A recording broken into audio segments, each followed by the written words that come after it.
Hey guys, Matt Goodwin here. Now I know what you're wondering. Why on earth are the Conservatives completely flatlining in the polls while the Reform Party seems to be picking up support in this general election campaign? Why is Nigel Farage back at the forefront of British politics? Why are the Tories collapsing? I'll give you one thesis, one idea, one theory. It's simply this.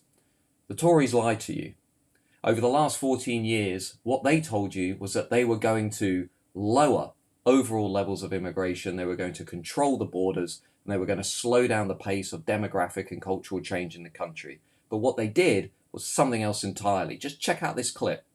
Well, we had the Tory party chairman on Newsnight the week before last, the day after the election was called, and I asked Richard Holden then about the Tories' regular promises over the years to cut net migration. 2010, Mr Cameron promised in the election campaign he'd bring net migration down to tens of thousands per year. Did that happen? Well, it's quite clear that's not what's happened. Right. 2015 Conservative manifesto, the pledge was reiterated. Did that happen? Well, I think we've also seen huge, big changes. Did that happen? No, it clicked right. in. 2017, Theresa May reiterated the tens of thousands pledge. Did that happen? No. 2019 Conservative manifesto. Victoria, you can go through all of these, and it's quite clear that we haven't achieved what we'd like to achieve. It's really important because you've made this promise at every single election, and in fact, you've delivered the complete opposite. Because of policies you've implemented, the numbers have gone up and up and up. So I ask again, why should voters believe you this time? I think in some areas, I mean, one of the big things that we saw, obviously, during that, at the start of some of those periods, was we obviously still in the European Union in 2015, for example, when there was no controls on net migration.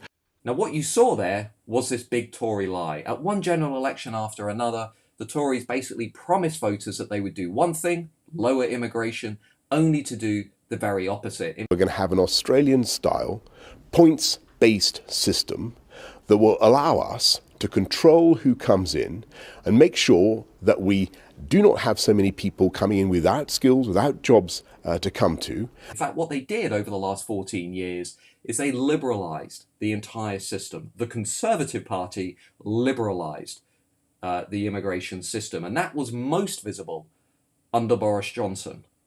No one believes more strongly than me in the benefits of migration to our country. Boris Johnson, arguably not a Conservative at all, more of a Bohemian Liberal, but what you saw under Boris Johnson was this explosion in the amount of legal migration, much of it coming from outside of the European Union, not from inside the European Union, much of it coming from countries like Nigeria, Pakistan, China and elsewhere.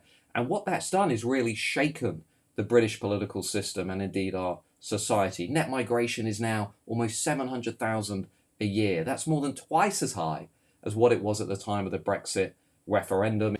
Well, the thing we'd be able to do is get the figures under control. And what I think is so scandalous about the figures today is that they show the failure of the government and indeed of several departments of state, the Home Office, Number 10, the Treasury, all said that we would be able to bring these numbers down to the tens of thousands. It's considerably higher than what it was when David Cameron came in 2010. And if you look ahead at what's going to happen, according to the government's own forecast, we're going to have another 6.5 million people coming into Britain between today and the year 2036. 6.1 million of those because of migration. To put it in another way, 92% of all population growth in Britain over the next 12 years will be because of migration. So this is going to have an unprecedented impact on the country and its direction. And the Tories said they would do the opposite. They said they would lower migration. First of all, we need to put proper controls on immigration, and we've said that we're going to have a cap. We're going to limit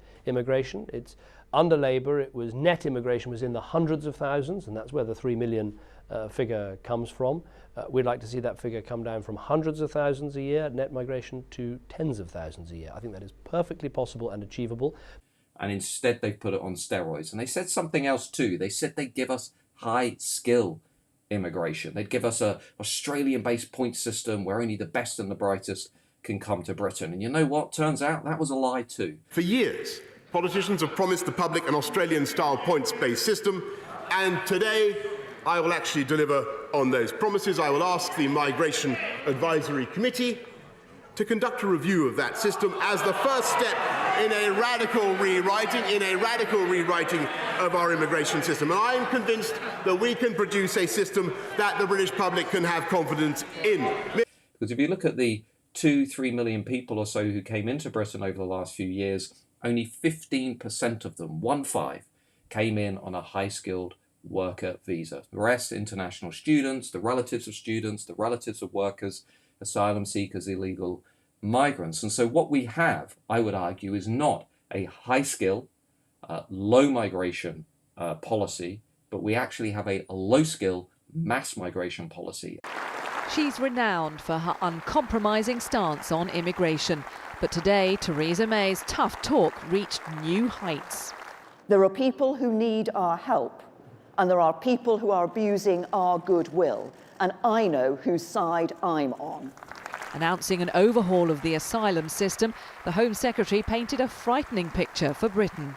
When immigration is too high, when the pace of change is too fast, it's impossible to build a cohesive society. It's difficult for schools and hospitals and core infrastructure like housing and transport to cope. And we know that for people in low-paid jobs, wages are forced down even further, while some people are forced out of work altogether.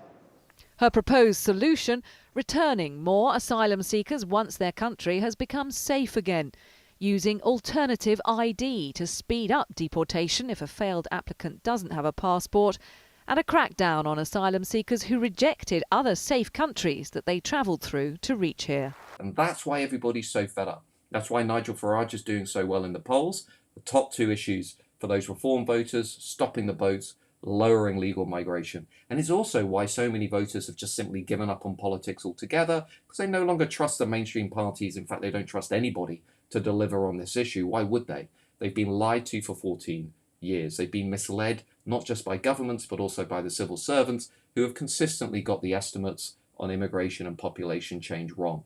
What do we need to do? We need to completely change our political system. We need to completely change our party politics. We need leaders who will be direct and honest with the British people and who will do what they say, which is lower the overall level of legal migration while also leaving any international convention or treaty that prevents us from keeping our own borders under control and, more importantly, keeping the British people safe and secure. That's a priority. Anyway, if you like this video, press subscribe, hit the like button, check out some of our other stuff, and tell people about it. Thanks.